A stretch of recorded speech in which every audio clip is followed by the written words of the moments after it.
Hello and welcome to the session on logical positivism, verifiability principle.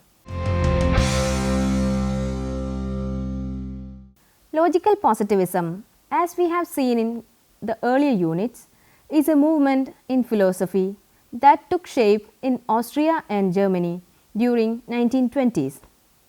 This movement was primarily concerned with the logical analysis of scientific knowledge. It applied scientific methods to philosophical inquiries and propositions. Among its members were Moritz Schlick, founder of the Vienna Circle; Rudolf Carnap, the leading figure of logical positivism; Hans Reichenbach, founder of the Berlin Circle; A. J. Ayer, Herbert Feil, Philipp Frank, Kurt Grelling, Hans Hahn, Carl Gustav Hempel, Victor Kraft, Otto Neurath, and Frederick Waismann. The central tenet of logical positivism was the negation of metaphysical ideas.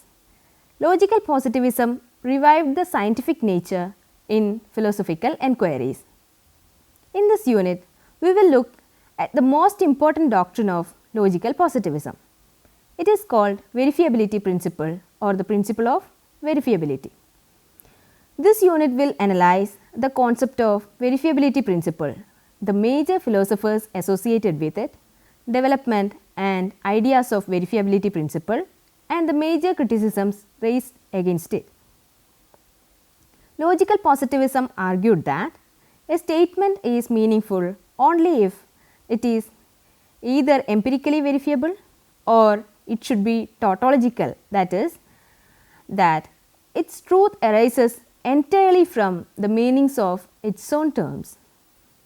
Logical positivism rejected the metaphysical statements of traditional philosophy as meaningless. It also rejected other kinds of statements, including ethical, aesthetic, and religious principles. Such statements and propositions are generally asserted as true, but they are not tautological or known from experience. Those statements are not true in themselves and in their own terms. They cannot be verified as true or false from observations either. They may be able to influence feelings, beliefs, or conduct. But since they cannot be verified as being true or false, they do not generate knowledge. According to logical positivism, non-tautological statements become meaningful only if certain sets of observable conditions are relevant. Such conditions help to determine its truth or falsity. In other words, we can say that the meaning of a statement is the set of conditions under which it would be true. Simply put, a statement is meaningful if and only if it can be proved true or false, at least in principle, by means of the experience. This assertion is called the verifiability principle. Like David Hume, the logical positivists believed all genuine knowledge falls within two realms of science: the formal sciences of logic and mathematics, the empirical sciences. The first kind of knowledge is expressed in what are called analytic propositions. The truth or falsity of these sorts of statements is based on the logical form of language or on the definition of words. Examples of true analytic statements are 2 plus 2 is equal to 4. All bachelors are unmarried. Wittgenstein called all such statements tautologies. There are false analytic statements such as a square has 3 sides, 3 into 3 is equal to 8. Such statements are identified by the fact that they contain a contradiction. Tautologies are always true by their very nature and in their own terms. Contradictions are always false. So, no matter what is the case, analytic statements do not give you any factual knowledge about the world. In other words, they are statements that are true in themselves. The second class of statements consists of empirical statements. Empirical statements do make claims about the world, but such claims can be verified. Analytic and empirical statements are the only sorts of meaningful statements. So, any proposition that does not fall into either category is meaningless. Verifiability principle places great importance on method. According to verifiability principle, the meaning of a statement is its method of verification. In other words, if we know conditions under which the statement is true or false, then we know the meaning of that statement. The only role of philosophy according to verifiability principle is the clarification of the meaning of statements. The verifiability principle and the philosophical movement behind it collapsed since it was self-refuting. The verifiability principle was not empirically verifiable, nor was it an analytic statement. There were disagreements among logical positivists regarding verifiability principle. There were two major reasons for this disagreement. What are kinds of conditions that should be observed for purposes of verification? What is the exact nature of their relevance to the truth or falsity of statements? There were two kinds of opinions regarding this. Hans Reichenbach was the leader of Berlin Circle and the close associate of Vienna Circle. Reichenbach argued that verifying observations must be physically possible. They should be compatible with the known laws of science too.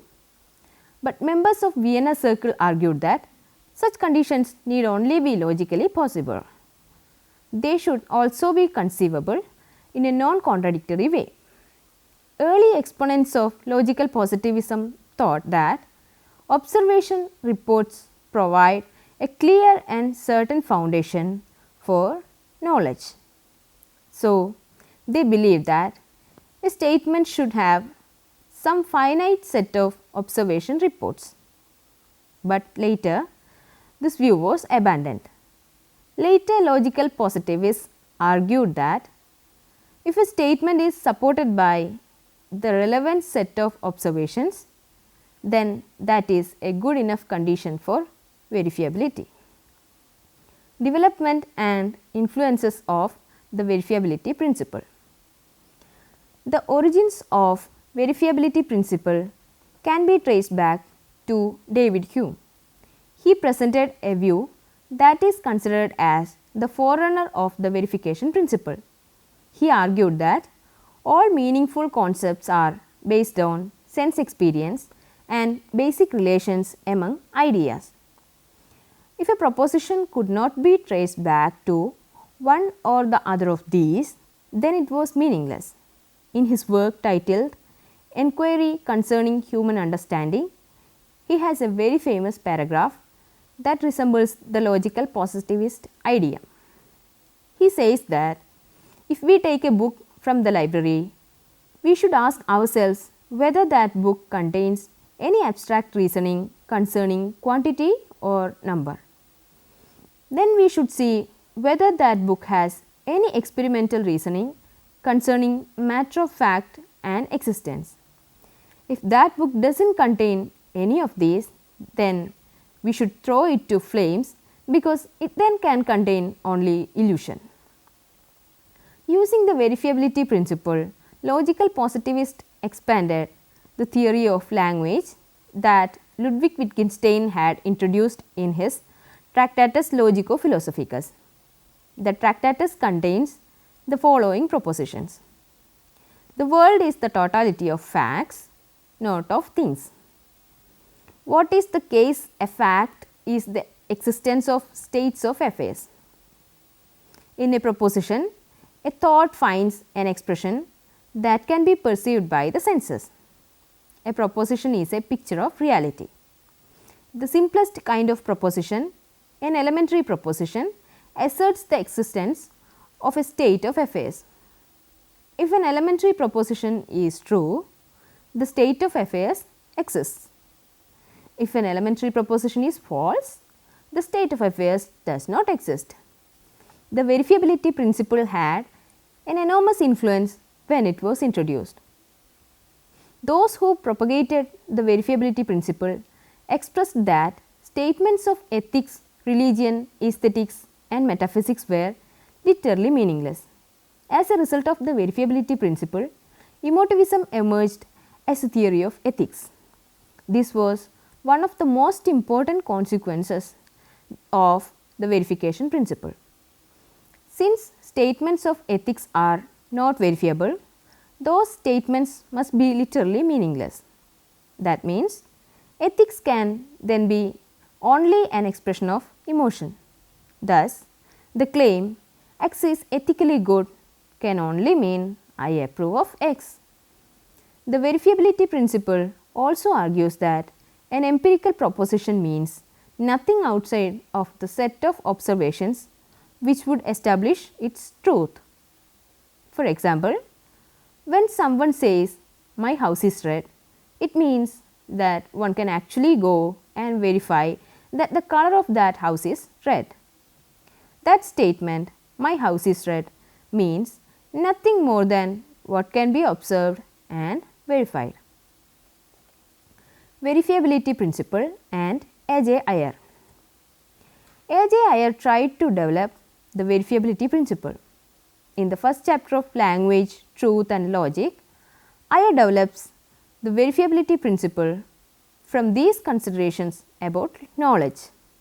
If we have to think about something, we should have a prior experience like what is being thought of. For example, to think about a yellow ball, one requires some experience of the sensation yellow. A proposition can have meaning if we are able to think about the way in which it might be true or false. Therefore, a proposition which attempts to speak beyond experience is meaningless. It can be neither true nor false.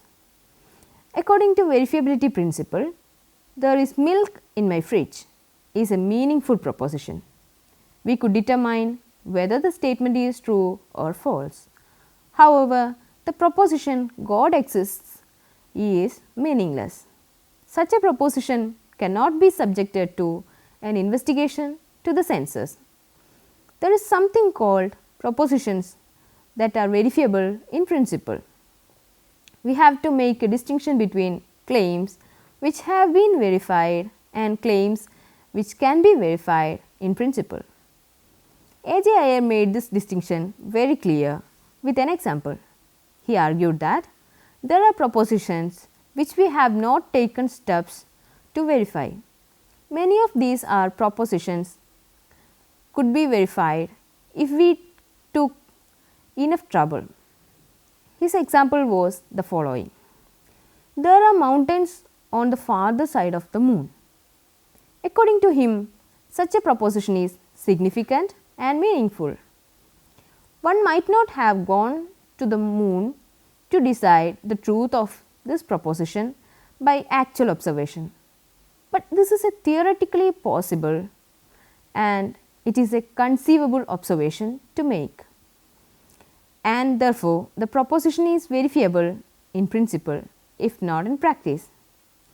On the other hand, the following proposition is meaningless. The absolute enters into but is itself incapable of evolution and progress. This is not verifiable even in principle. There is no observation that would enable one to determine whether the absolute did or did not enter into evolution and progress. So, according to verifiability principle, it is not necessary that we actually made the observations corresponding to statements. All that is required is that we could in principle make those observations. In verifiability principle, it was believed that sentences may have emotive, imperative and other kinds of meaning. For example, consider the following sentences. What a lovely house. Bring me a glass of water. These statements do not have cognitive meaning. They do not express anything that could be true or false, so they are not possible subjects of knowledge. Using verifiability principle, logical positivism dismantled many propositions in traditional philosophy. According to the verifiability principle, a great many of the sentences of traditional philosophy can be proved cognitively meaningless. For example, reality is spiritual. The moral rightness of an action is a non-empirical property. Beauty is significant form. God created the world for the fulfillment of his purpose. Following the argument of Ludwig Wittgenstein in the Tractatus Logico-Philosophicus, logical positivism held that most of the statements in traditional philosophy are not false but nonsensical. The verifiability principle demonstrates the impossibility of metaphysics, and we can conclude that empirical science is the only method by which we can have knowledge concerning the world. It is important to note the logical positivists were not trying to decide whether a statement was true or false. They thought that was the job of science. Philosophy's task was to decide what it means to say that a statement has meaning. A meaningful statement is one that provides information about the world.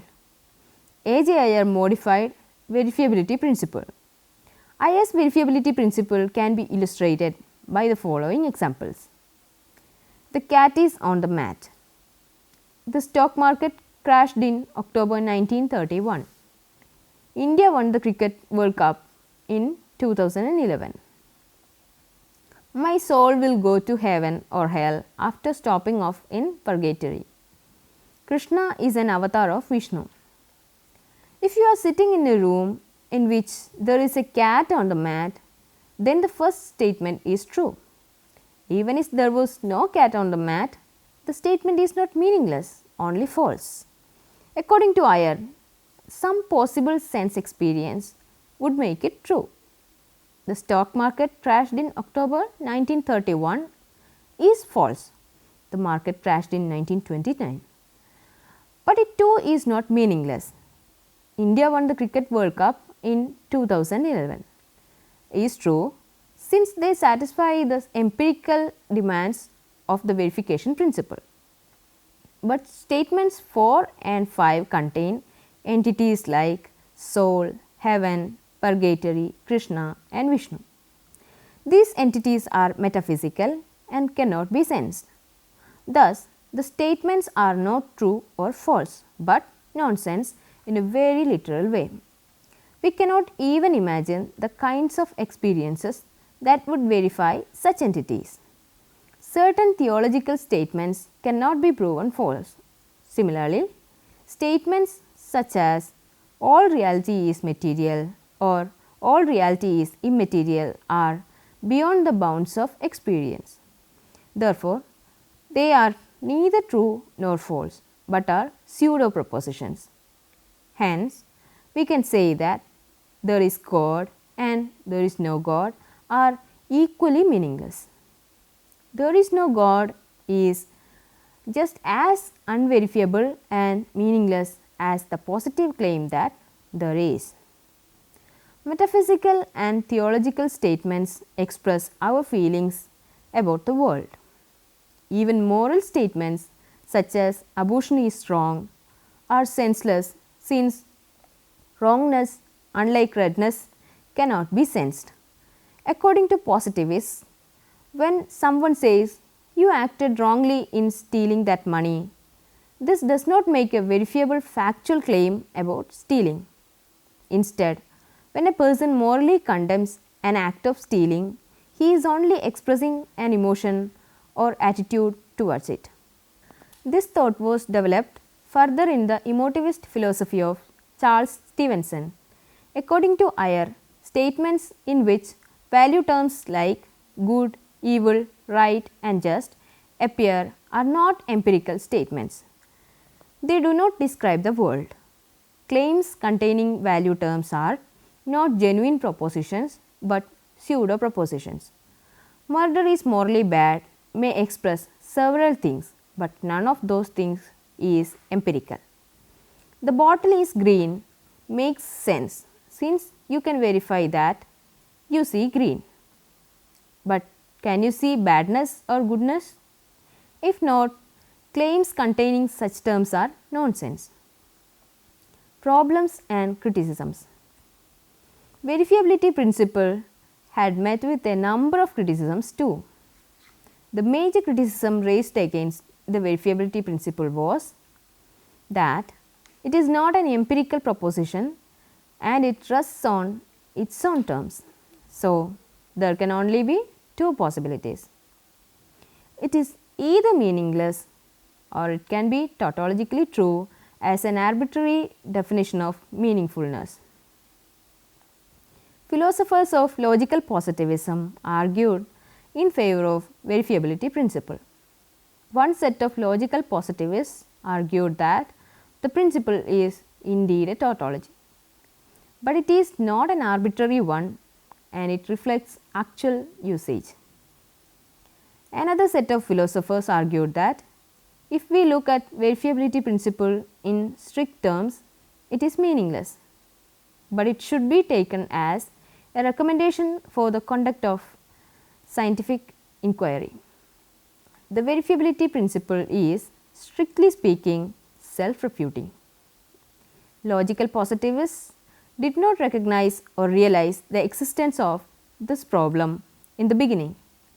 Later, philosophers like Hempel and Carnap attempted to develop a version of the verifiability principle that would withstand criticism, but those efforts did not become successful.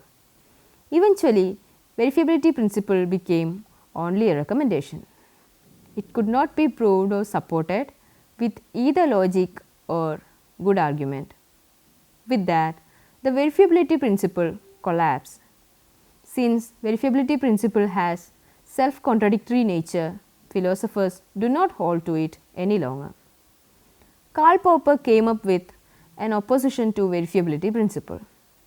He tried to show that the logical positivism had mixed two different problems. One is that of meaning and the other is that of demarcation, and they claim that verifiability principle is a single solution to both. Popper argued that there are meaningful theories that are not scientific. In that case, a criterion of meaningfulness cannot coincide with a criterion of demarcation.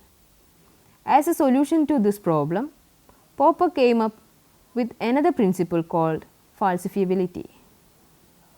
He argued that instead of verifiability principle, we should use falsifiability as the criterion of demarcation. Principle of falsifiability. A proposition or theory is falsifiable if it is hypothetically possible for a test or observation to prove it false. A proposal or theory that can never be shown to be false is not falsifiable. To be considered scientific, a hypothesis must be falsifiable, that is, capable of being proven false. If no one can think of a way the hypothesis might be proven false, then most scientists would agree that it is not part of science.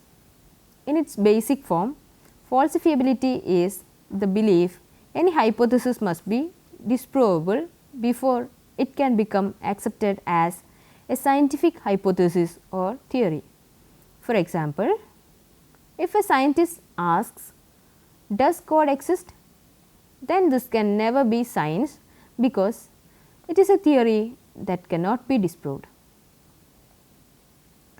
Let us summarize what we have discussed so far. Verifiability principle is the tool to test the meaningfulness of a statement or proposition. Any statement or proposition which can be verified through experience is meaningful. Verifiability principle was used by logical positivism to rule out many metaphysical and ethical propositions. Logical positivism argued that even if a proposition is verifiable in principle, it can be accepted as truth. Verifiability principle is the most fundamental doctrine of logical positivism. Logical positivism rejected metaphysics on the ground that its assertions were meaningless. Meaninglessness of metaphysical propositions was based on the fact that there was no possible way of verifying them in experience. It argued that a statement is meaningful only if it is either empirically verifiable or it should be tautological, that is, that its truth arises entirely from the meanings of its own terms. Now, you can try to answer the questions given here. What is verifiability principle? What was David Hume's idea that was similar to logical positivism? Discuss the verifiability principle and the evaluation of meaning with examples. What is the importance of method in verifiability principle? Discuss David Hume's and Ludwig Wittgenstein's influence on verifiability principle. Make a short note on the major criticisms against verifiability principle. Here are a few reference books for your further understanding. Beckwith, Burnham, Putnam, Religion, Philosophy and Science, An Introduction to Logical Positivism, New York, Philosophical Library, 1957. Carnap, Rudolph, An Introduction to the Philosophy of Science, New York, Basic Books, 1974. Friedman, Michel, Reconsidering Logical Positivism, Cambridge, UK, Cambridge University Press, 1999. A.J. Ayer, Language, Truth and Logic, New York, N.Y. Dover Publications, 1952. Thank you for watching this program. We can meet again with another program. Till then, take care.